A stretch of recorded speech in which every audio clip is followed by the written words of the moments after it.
I declare open the public hearing of the Standing Committee on Primary Industries inquiry into factors shaping social licence and economic development outcomes in critical minerals projects across Australia. I acknowledge the traditional custodians of the lands from which we meet today and pay respects to the elders past and present of the Indigenous peoples all across Australia.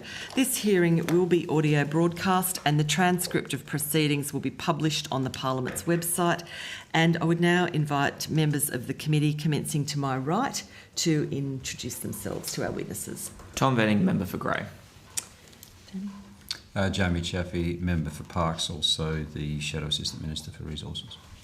Ash Ambi-Bahar, the Federal Member for Barden, New South Wales. Matt Burnell, Federal Member for Spence. And good morning, Meryl Swanson, Federal Member for Paterson, Committee Chair, and we are ably assisted by Dr William Pender, who is the Inquiry Secretary. And I now welcome representatives from the Department of Industry, Science and Resources to give evidence. For the Hansard record, would you please state your full name and the capacity in which you appear before the committee? Good morning, committee. My name is Mari Illman. I am the Head of Minerals and Resources Division at the Department of Industry, Science and Resources. Good morning. I'm Samantha Robertson. I'm the General Manager of the Critical Minerals Office in the Department of Industry, Science and Resources. Thank you. This hearing is a legal proceeding of the Parliament and it has the same standing as proceedings of the House. The giving of false or misleading evidence is a serious matter and may be regarded as a contempt of Parliament. The evidence given today will be recorded by Hansard and attracts parliamentary privilege. And do you wish to make an opening statement? Thank you, Chair. I do have a prepared statement if that's okay. Thank you. That would be most welcome. Thank you. Great. Thank you. Committee, thank you very much for the invitation to appear before you today, and I'm sure you've had an excellent process of inquiring, doing site visits in the recent months, certainly into the factors shaping social licence and economic development outcomes in critical minerals projects across Australia. I certainly welcome the opportunity to be here today and outline the Australian Government's support for the critical minerals sector. Samantha, here with me today, heads up the Critical Minerals Office, and their role is to grow the sector, promote Australia as a secure, reliable and ethical supplier, and connect projects with investors, strategic partners and government financing facilities. The government operates its policy settings through its Critical Minerals Strategy, which is 2023 to 2030. It was released in 23. The objectives of the strategy are for a diverse, resilient and sustainable supply chains through strong and secure international partnerships, sovereign capability in critical minerals processing, using Australia's critical minerals to help become a renewable energy superpower, and more onshore value, jobs and economic opportunity, including for regional and First Nations communities. The Critical Minerals Office leads work across government to deliver the strategy and ensure critical minerals issues are considered across trade, skills and industry policy. Australia has proven world-class critical minerals, including lithium, rare earths, manganese and titanium, and can help meet global demand in coming decades. Critical minerals are essential for decarbonisation, defence technologies and advanced manufacturing. They support the development and can create new economic opportunities, particularly in regional Australia. I'm very pleased that the department has made a submission to the inquiry, and in our submission we had some modelling which was commissioned in 2023, which indicates that increasing Australia's supply of critical minerals and other energy transition materials could add $71.2 billion in GDP and 115,100 jobs from 22 to 2040, and that expanding downstream refining and processing could secure a greater share of trade and investment, which could generate an additional $139.7 billion in GDP and 262,600 jobs from 22 to 2040. The government's doing a number of things to support the critical minerals sector. The $17.5 billion critical minerals production tax incentive, the $1.2 billion critical minerals strategic reserve, which was announced last year, Export Finance Australia's $5 billion critical minerals facility, and the Future Made in Australia plan is a key mechanism to grow the sector and lift onshore value. The department, we work closely with states and territories to realise the benefits of cooperation, but also jurisdiction-specific opportunities and support enabling infrastructure. This includes a $10.2 million Critical Minerals National Productivity Initiative to support feasibility studies for common user infrastructure, and a $135 million joint support package with South Australia and Tasmania to strengthen Australia's smelting capability at Nearstars, Port Pirie and Hobart facilities. I trust these points set the scene and provide an overview of Australia's critical minerals policy and program landscape, and Samantha and I are very happy to answer any questions that the committee may have. Thank you, Murray, and we do appreciate, firstly, the department's submission and your opening statement and attendance here today. Normally I would defer to the Deputy for the first question, but I'm going to take it myself and give you warning that I'll give you some time after that. But I thought it might be worthwhile just investigating the idea, and Bill has prompted me about this, as to what social licence is, because that's one of the things that we have been charged with, and it is a big deal. In the past, in Australia, we've had some examples where social licence hasn't really been obtained as well as it could have been. So I thought maybe I'll just get you to comment on your interpretation of social licence. You know, what role does a government have in the building of social licence, and where do you sort of see this going in this much bigger project that is the processing and extraction and processing of critical minerals and rare earths? Welcome, Ashaki. Apologies, Chair. I had to chair, and then I do have a meeting. No problem. So just for the Hansard committee has been joined by Ms Rebecca Sharkey, who is an official member of the committee, and we welcome her. Good morning. Thank you, Chair. In our submission, we provided a little bit of explanation of the concept of social licence, and I'm really pleased to expand upon that today. So in our submission, we cover off the fact that social licence refers to the ongoing acceptance and approval of an organisation's activity by its stakeholder and the public. Unlike legal or regulatory licences, social licence is intangible and must be continually earned through responsible practices and engagement. And interestingly, CSIRO did a study in 2004, so very recent research, and did a survey, and it found that 52% of survey respondents agreed that mining communities receive a fair share of benefits. Now, in terms of social licence, I like to think of it from two different perspectives. One is a company's licence to operate. So those things that are the things that they do that are acceptable for operating within a community.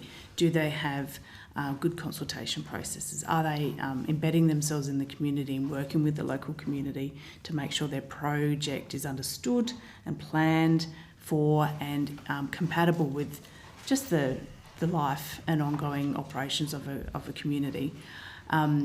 It's also the other aspect that I like to think about social licence through is the government's social licence to regulate. Does the government who regulates the activity, whether it be a council, whether it be a state government, federal government, does the government, collective term, have the right settings in place to ensure the community, the environment, the economic benefits that are derived from that activity, that are those settings right? So the social licence to regulate, in addition to the social licence to operate. Those two factors come together and work hand in hand.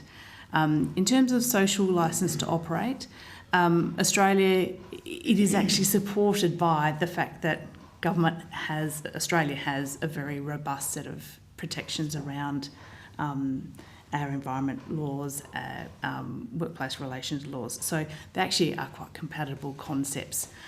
The more social licence to regulate delivers, I think, a benefit for social licence to operate. And In critical minerals projects, those factors are similar to the traditional commodities of the mining sector. They're all the same sorts of issues. Are the projects planned well? Is the community consulted and engaged in the early stages and then the ongoing operation of the projects? And the end of life of a mining project as well. How is the community involved in considering what the opportunity for that area or that parcel of land looks like after a mining activity has concluded?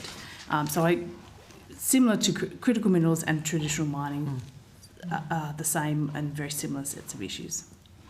Yeah, I'd probably just add, under the Future Made in Australia legislation, a lot of our programs in the critical minerals space fit under Future Made in Australia. And so the community benefit principles sit within the Future Made in Australia program. And so when we are looking at providing Commonwealth support through any of our programs, we do look to what extent projects fit within those principles.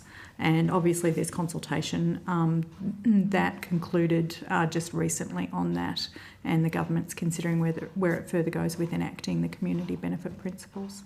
Okay, thank you. I've got a couple of other things, but I'm going to defer to Jamie for the moment, and then if we've got time, I'll come back to those.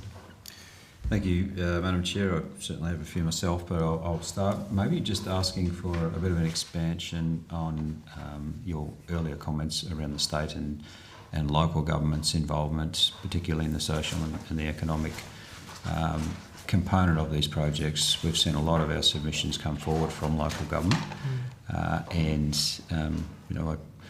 have 20 councils myself in my area, so I know that this is a hot topic, particularly after the major onslaught of renewable energy projects.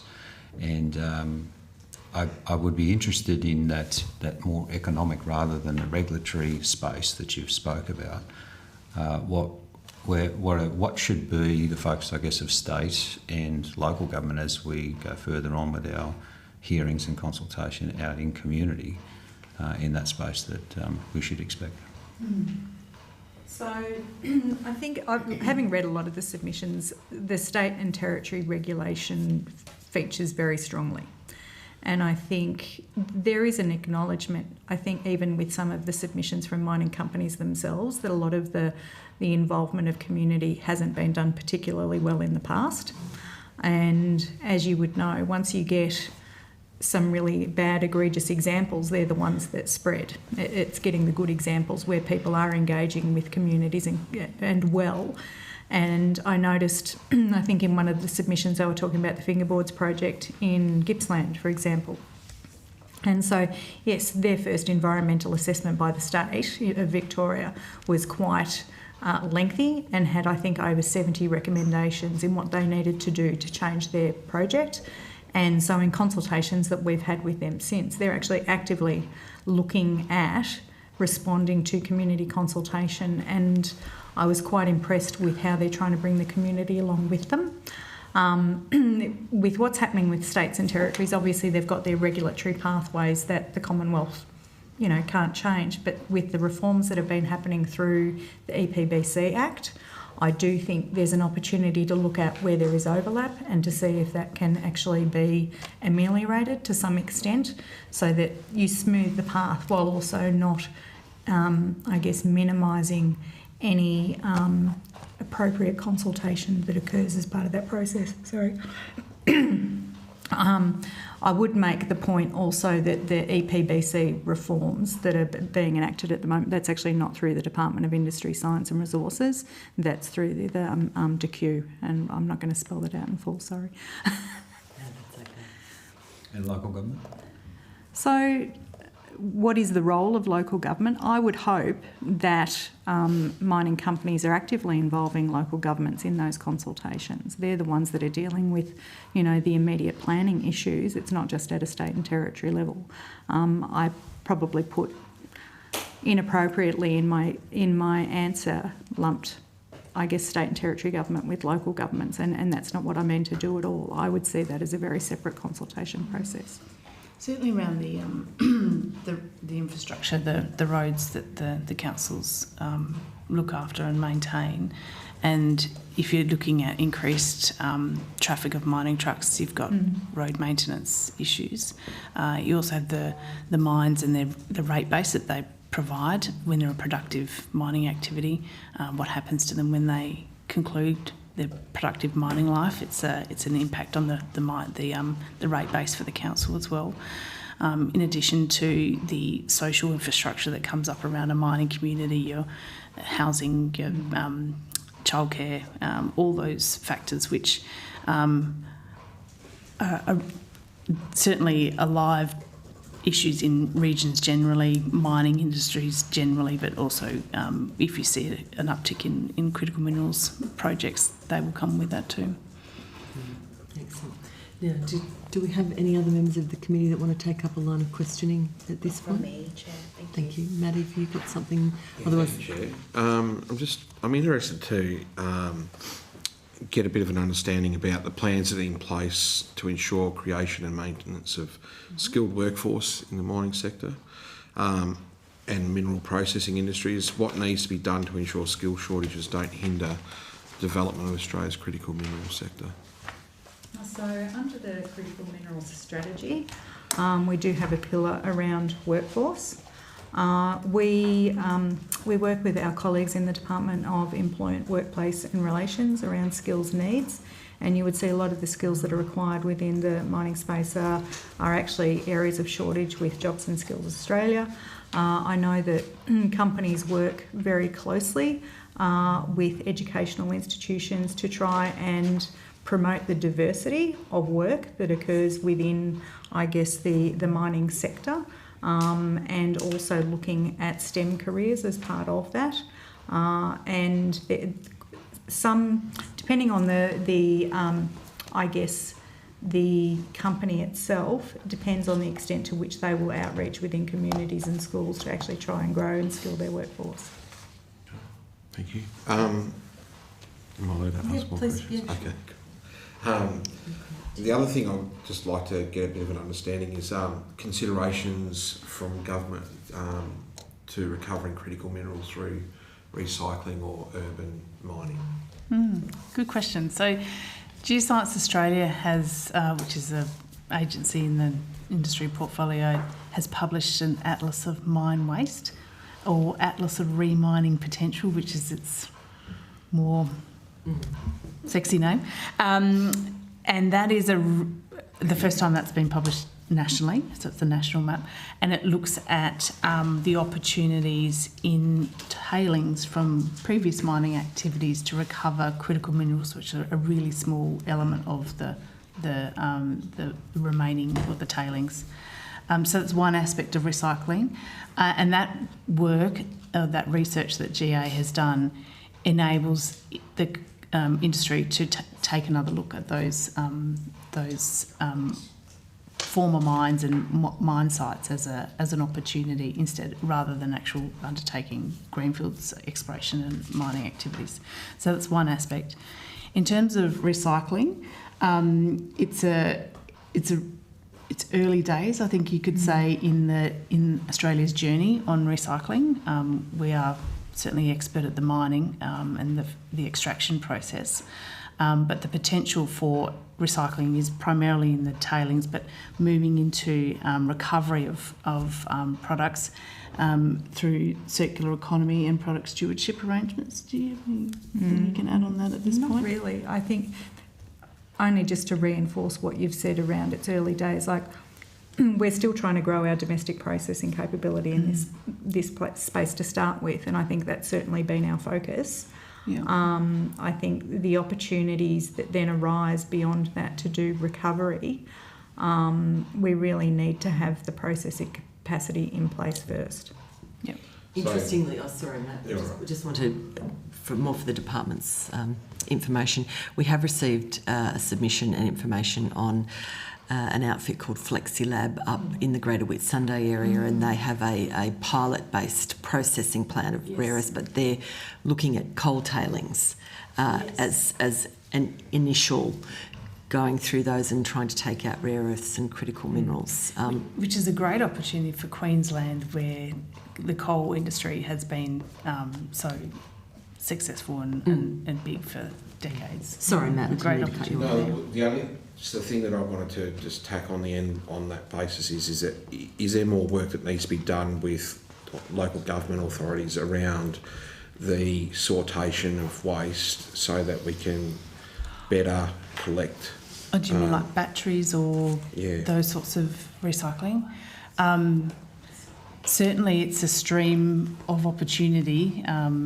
It would be small at this stage, but it's definitely something that has the potential for future. Yeah. It's not to say that no one's looking at it. We know that there are a number of projects dotted around Australia that are looking at the opportunities that exist for recycling of critical minerals. A lot of it is in the R&D space. Yeah. Thank you.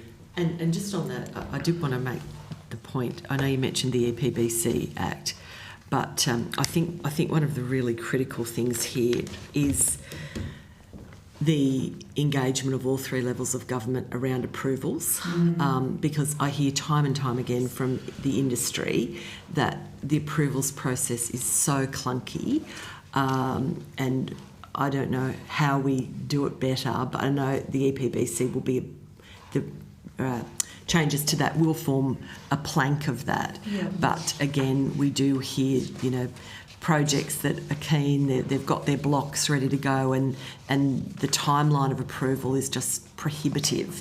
So I don't know what we do about that. That's maybe more of a comment than a question to the department, but I do think that it is something that this is a nascent industry in Australia. If we are serious about particularly the processing, which is difficult and complicated, we are going to have to get a lot better at getting those approvals processes streamlined. So I'd like you to take that as a comment. And I know we're asking you for evidence today, but if you could, give that some thought as well. It certainly is very much front and centre to the way we think about the issue. You see in our submission we talk about the things that are central to encouraging investment. One of the reasons is the regulatory environment. The other dimension, and we see this all the time, is the financing. So for critical minerals projects, our experience is that projects are either in I need to get my financing sorted and then I go into the regulatory process, or they've got their financing and they're in the regulatory process and they're navigating that. And it depends on where you are in your journey as to what's most challenging. We do a lot of work on the financing piece because we have some levers, particularly through our special investment vehicles like the Critical Minerals Facility, the National Reconstruction Fund, other investment things.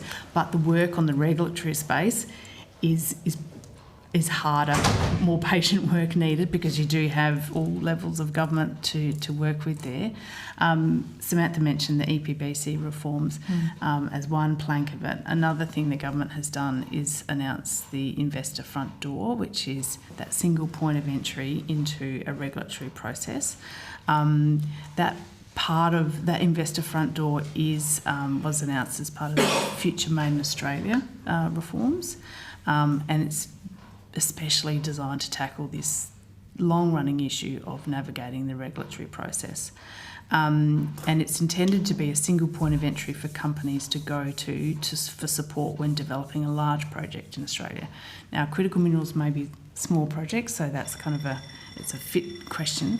But the intention is to have a single point in government, clearer pathways through approvals and better visibility of government and financing options. So perhaps when the committee is having a think about that, there is something the government's piloting. It's still in a pilot phase at this stage to help that navigation process. Excellent. I think it becomes an iterative process too of constant improvement, because we know there are issues there. Yes, we see them as well. And I think you have to do it very carefully, because you don't want to overstep or misstep and then end up, because the consequences can be quite dire. So I do think through with the EPBC reforms and the investor front door working together, I think we can learn a lot from that to actually improve processes. Tom, did you have a line of question? Yeah, thank you, Chair. So this inquiry is around social licence and economic development in the critical minerals industry. Social licence should enable that development. And in the critical minerals, I split that into two areas: exploration and mining, and then processing. Now, around the exploration and mining, that's often in regional, rural, remote communities. Now, I'm seeing there's sort of a cookie-cutter approach to development in remote communities. You've got, in terms of social licence, that is, there's community grants, and then there's sort of Indigenous land use agreements as well. My experience is that we're seeing, again, I could be wrong, but my experience is we're seeing more social licence becoming a payoff, so to speak. And we're using money to buy that social licence. Is that something that the department has looked into at all? Because what I'm seeing now is that cost is becoming an economic inhibitor to development in some of our regional communities. What if I ask? When you say as a payoff, are you suggesting that the government is doing that, or the companies, the developers themselves? Yeah. Okay. I don't think we have much to add on that. I don't have any visibility. Haven't done any work into that space, so sorry, I can't really say much more on that. Yeah. No, good. Thanks. Thank you.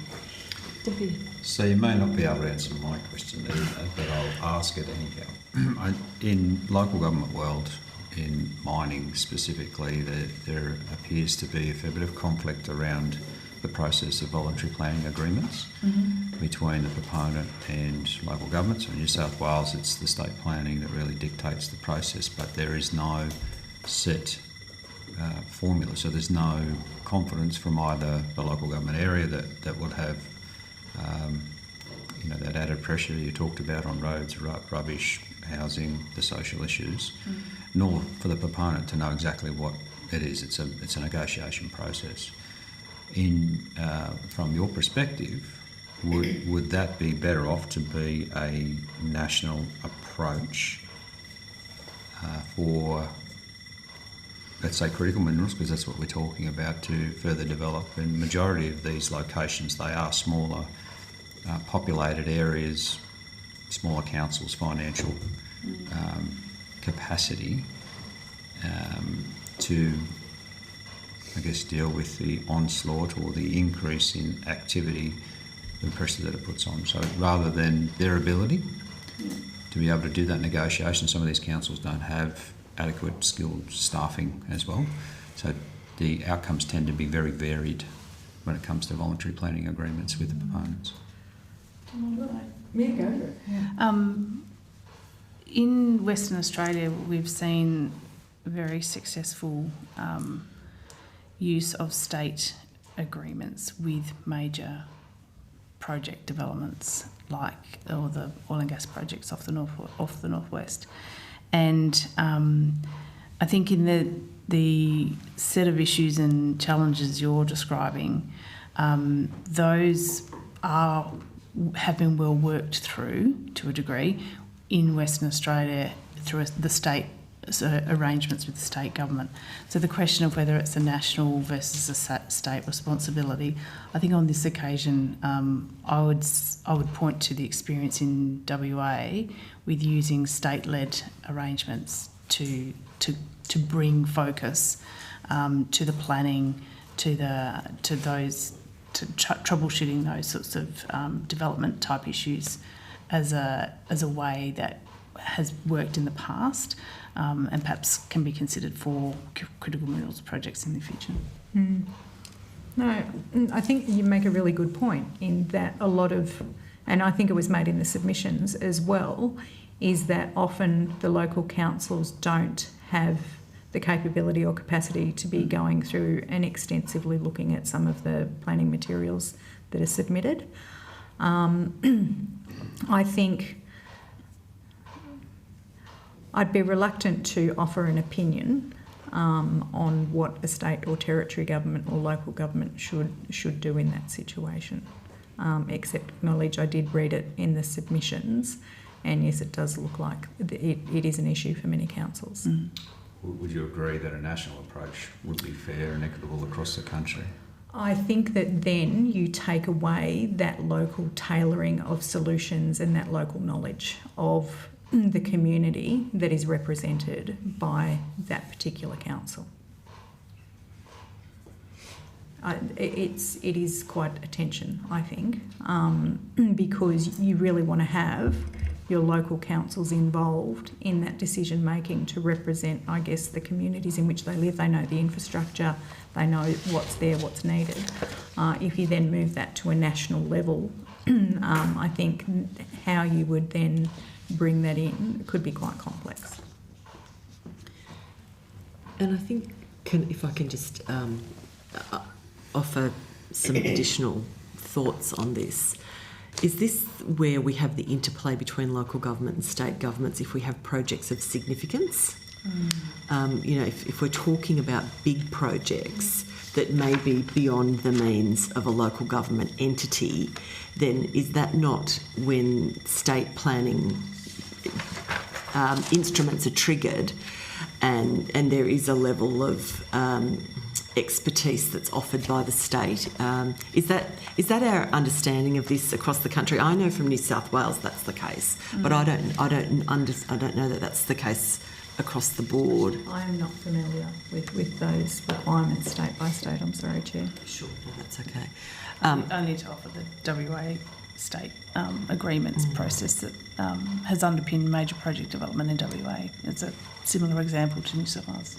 So, and I guess just picking up on that line of questioning, and I know we are running out of time and I will wrap up shortly, but do you think there may be a need, picking up on what the Deputy said, if we do have, and look, I'm saying this off the back of we've got the mining history in the country. You know, some of that's been done quite well. There's been examples where it hasn't been done as well.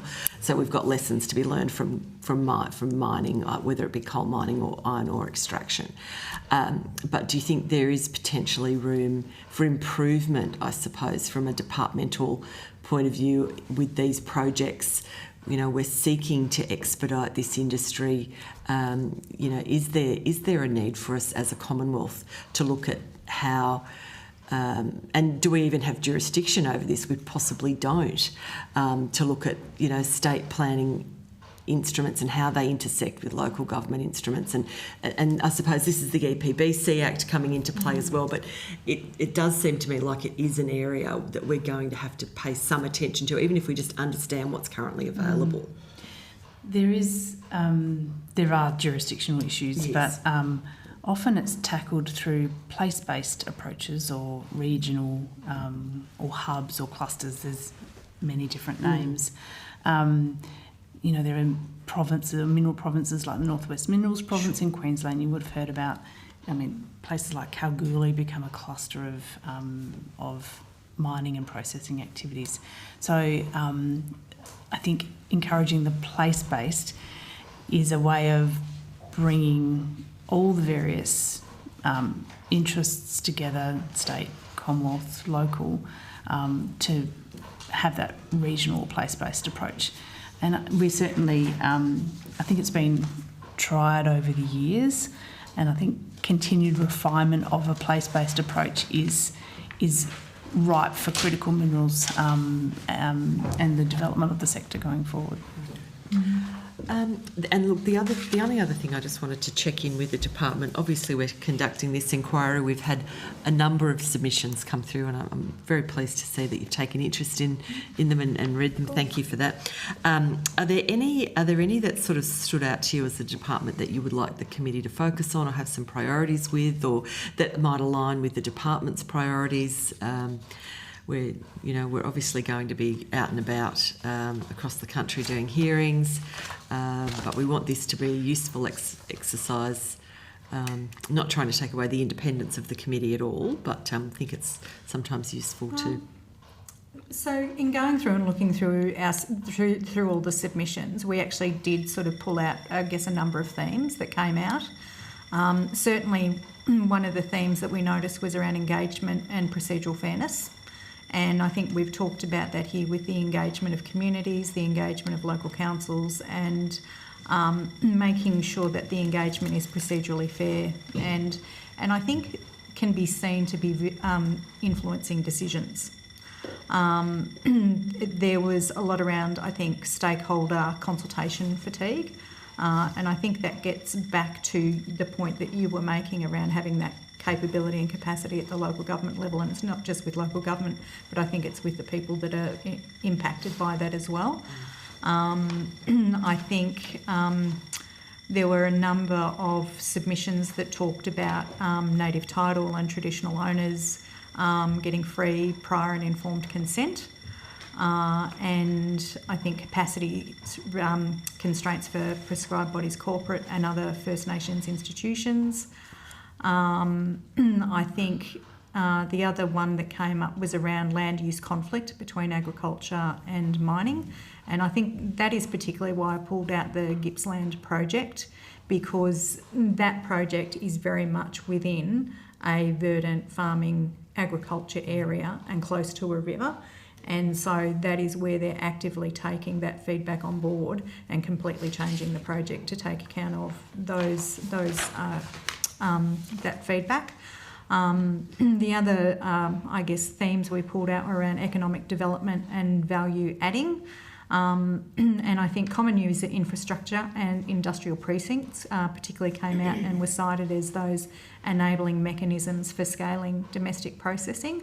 And I think when you're looking at particularly critical minerals, you're looking at relatively small amounts of critical minerals, so we do need to look at common user processing facilities.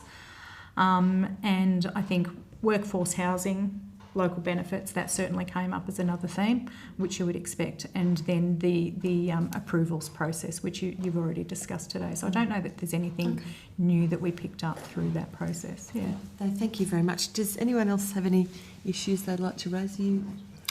Oh, the only other question I had was to try and understand more about the $1.2 billion critical minerals strategy reserve, and we're probably not going to have enough time to do that now, but if there's an ability to we could have provide access. you some information on notice about the strategic reserve. That'd be great. Yeah. Thank you very much. Well, thank you for your attendance today. You will be sent a copy of the transcript of your evidence and will have the opportunity to request corrections to transcription errors. Please send your responses to any questions taken on notice during this hearing to the Secretariat by close of business Thursday, the 9th of April 2026. And just before I will close it, there is, I think, one transcription error that may have occurred. Mary, I think you said 2004 and you meant 2024 early on. Yes. So I'll just note that for Hansard purposes that may be a transcription change that we need. I meant to pick you up on it straight away, but I didn't. So I would like to thank members and witnesses for their time today and declare the public hearing closed. Thank you. Thank you. Thank you.